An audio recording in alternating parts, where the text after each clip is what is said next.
Good morning to you and welcome back to today's JRPG Weekly update. I'm SuperDerek and we have a lot of news to catch up on, thanks in no small part to that big old Nintendo Direct yesterday morning, whenever it happened. Guys, let's kick things off with the big one from my book here, which is Square Enix unveiling Dragon Quest VII Reimagined, the biggest news of this entire event in my opinion here.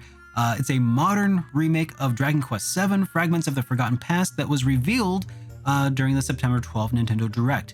Dragon Quest VII Reimagined is coming to the Nintendo Switch and Switch 2 and PlayStation 5 and Xbox Series consoles and PC on February 5th, 2022. It was originally a PlayStation 1 epic RPG from the year 2000, remade on a DS back in 2016. Dragon Quest VII was beloved for its massive story, but infamous for its pretty slow start and massive length as well. The new reimagined version overhauls the graphics to more of a handcrafted or 3D diorama style, using doll-like figures for characters and monsters, creating a charming kind of storybook look. Square Enix did promise streamlining the gameplay and tightening pacing, with staying faithful to the original tale of time-traveling heroes saving a fragmented island. Longtime fans are thrilled to see this quirky 7th entry getting a fresh coat of paint, especially with the updates like improved vocation system and new battle mechanics. The community has been reacting with extreme positivity here. Many JRPG veterans, including myself, never finished the 100+ hour JRPG on the PS1 or 3DS version, so the prospect has definitely got a lot of us here excited. Some have expressed amusement and a little uncanny valley kind of trepidation of the doll-like character models. Some have kind of compared it to Team America World Police. That happened during one of my live streams when I was covering the Nintendo Direct. Overall, however, excitement seems to be pretty high. This announcement has come after months of rumors. What do you guys think about these handcrafted visual styles, by the way? Does it breathe new life into this RPG classic? Or were you hoping for something a little more traditional like Dragon Quest VIII or XI? The next major announcement here for the day was definitely Fire Emblem Fortune's Weave. Nintendo and Intelligent Systems have announced a brand new Fire Emblem title exclusively, of course, for the Switch 2, slated for 2026. Fortune's Weave is going to be the 18th mainline Fire Emblem entry, and a teaser showed a coliseum with heroic games in the series' signature turn-based tactical battles. Fans are ecstatic to finally see a follow-up to 2023's Engage, speculating about the story and any new mechanics. The arena motif has a lot of people kind of guessing about maybe tournament-style chapters. Also, I think it was pretty exciting to see more of Monster Hunter Stories 3 coming to Nintendo Switch 2 on March 13, 2026. Twisted Reflection continues the turn-based RPG spin-off series known for its Pokemon-like monster bonding sort of deal. Given the success of Stories 2, the JRPG community is excited by this one. Many are pretty pleased to see Capcom supporting Switch 2 pretty early here, and the addition of new monsters, including a darker storyline maybe. The subtitle kind of suggests maybe an alternate world kind of plot, has speculation brewing. The wacky strategy RPG Disgaea 7 is getting an enhanced complete edition for the Nintendo Switch on October 10, 2025. NIS is packaging all of the DLCs and quality of life updates into this release as well. Fans of the series' absurd humor and infinite grinding are hoping for performance improvements, including faster loading times for those 99.99 level combos.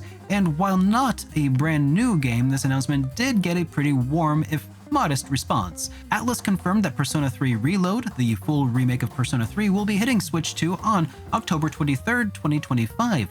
This news was tucked into the Direct's third-party highlights, and Reload launched on the other platforms back in early 2024, so this port was really more expected, but still pretty welcome. I suspect that Persona 3 Reload on Switch 2 will run pretty close to the PS5 and Xbox Series performance, so portability without compromises is getting people pretty excited.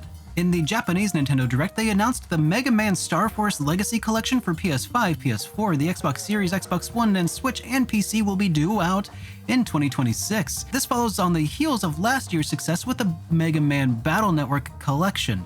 Star Force is a trilogy of DS-era action JRPGs, often seen as kind of a spiritual successor to the Battle Network games. These titles were somewhat niche, but have a pretty strong cult following, and many fans missed them originally. The only real gripe was that this reveal was Japan only at first, but Capcom quickly confirmed a Western release date online. Square Enix also announced that the Final Fantasy VII Remake Intergrade version will launch on Nintendo Switch 2 and the Xbox Series on January 22nd, 2026. This once Sony exclusive Final Fantasy VII Remake is finally coming to other systems. It'll arrive on Switch 2 day and date with the Xbox Series and include all Intergrade content. Even more, Square Enix confirmed that the entire Final Fantasy VII Remake trilogy is planned for Switch 2 and Xbox going forward. Technically, it's also a pretty big flex for the Switch 2's power, so kind of curious to see how well this Unreal Engine 4 powered remake runs on the Nintendo Switch hardware.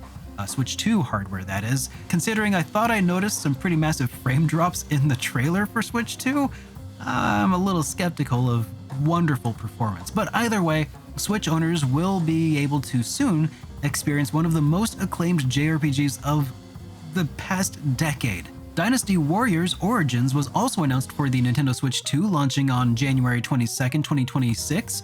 Alongside that, a large-scale DLC for Origins will release on the same day across all of its platforms, including PS5, the Xbox Series, Switch, and Switch 2, and PC. Origins already made waves earlier in 2025 on consoles and PC for updating the Musou formula with a more narrative and strategic choices. Bringing it to the Nintendo Switch 2 and offering a big DLC across all of the platforms helps keep that momentum going pretty strong. Fans are overall looking pretty pleased, particularly those who are waiting for a portable way to play. Tactical RPG fans are pretty excited here because Rise Eterna 2 is officially set to launch on the PS4, PS5, Switch Gen 1, and the Xbox Series and PC on October 9, 2025. The announcement trailer promises expanded tactical systems, a darker storyline, and more character classes. This sequel will be building on the cult success of the first Rise Eterna. The demo for Digimon Story Time Stranger is now available on Steam. It's set to go live on the PS5 and the Xbox Series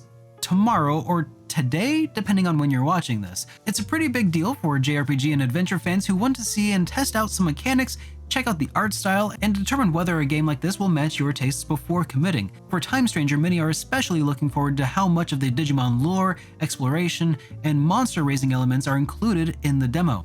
Early impressions suggest cautious optimism. We also have some release date updates from Aqua Plus here. They have delayed Urawareru Mono Shiro e Michishirube in Japan from its original fall 2025 release to 2026, citing the need for further polish, and continues a pattern of game delays in JRPG adventure genres where quality control is being prioritized. Fans are understandably pretty disappointed, but mostly accepting. Many in the fan community have expressed that they would prefer a game to be delayed than releasing in poor shape, and others are using the extra time to theory craft what improvements might be in the delayed version. Also, East vs. Trails in the Sky, the alternative saga, the crossover fighting game from Nihon Falcom and Refint Games, now has a confirmed new Western release date of October 10, 2025 for PS4, PS5, Switch, and PC. A physical version via Limited Run Games is also planned, and this is, of course, the remake of the PSP crossover between the East series and Trails franchise, making it a niche but high excitement little title for fans of Falcom's catalog. For many, it's been a long wait, especially since the game was originally Japan only, so getting a date barely a month away gives everyone a little bit of time to anticipate it. Cairn, Mather's Curse, a Scottish indie JRPG, or very JRPG adjacent, has announced its release date on Reddit for October 9, 2025. The platform details include PC, and that's about it as far as I know. This is apparently an Earthbound or Mother-inspired looking title, at least visually, and it is one that I've been keeping my eyes on for a while, so it's great to see a release date set because I think a lot of people are really gonna love what this one has to offer. Now, let's talk a little bit about some industry news. Specifically here, Nintendo's summoning patent has been stirring quite a bit of debate. In a move that has sent quite a number of ripples through the industry, Nintendo was granted a pretty controversial new US patent issued on September 2nd that covers the gameplay act of summoning a character via an item. There are a lot of other pieces in that puzzle, but in plain terms, it's essentially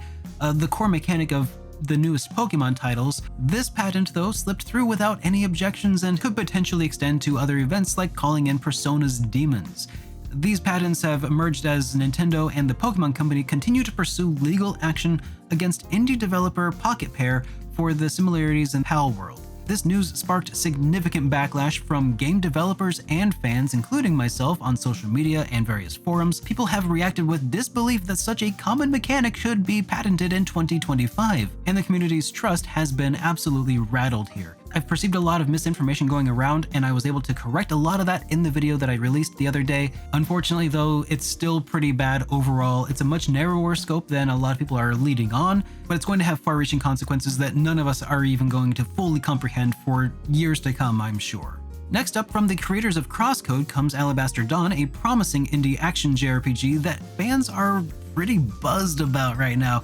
Radical Fish Games, a German-based team behind the 2018 hit Crosscode, is stepping up their game with Alabaster Dawn, which is set in a hauntingly beautiful post-apocalyptic world. The developers are describing it as an action RPG that builds on the best aspects of Crosscode, blending retro 2D pixel art with subtle 3D perspective and a unique 2.5D look. Community buzz has been very strong since the project, formerly called Project Terra, was unveiled.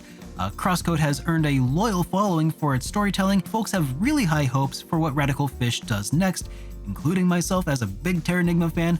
Watching some of these trailers just has me over the moon. I cannot wait. The public demo for Alabaster Dawn is set to launch on PC via Steam on September 18, 2025. Moving on to some SuperDerek news, I already talked a little bit about my video talking about Nintendo's patent, but I did also yesterday just release my first impressions for the demo of Last Moon, which was a huge amount of fun for me. I've actually played through the demo several times. It's a very fun action RPG, kind of mana-ish, but it's got this hand-drawn style. You should definitely go check out that demo. And of note, I'm still working on the $100 indie console, and the gameplay from that $100 indie console was featured in that review if you want to see it in action. But I'm still working on the full video talking about the $100 indie console, so, get subscribed if you're not already.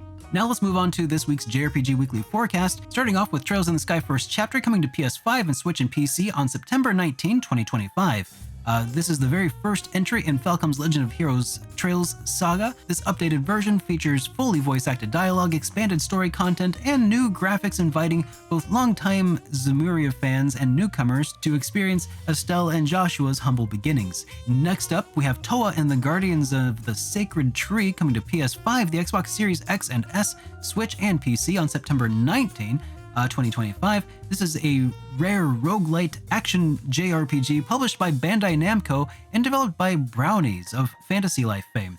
And then we have Puzzle Quest Immortal Edition coming to PS5, the Xbox Series X, S, and PS4, Xbox One, Switch, and PC on September 18, 2025. And I think that'll about do it for today, so make sure you guys get subscribed, and I'll see you all on the next one. Have a great day, everyone.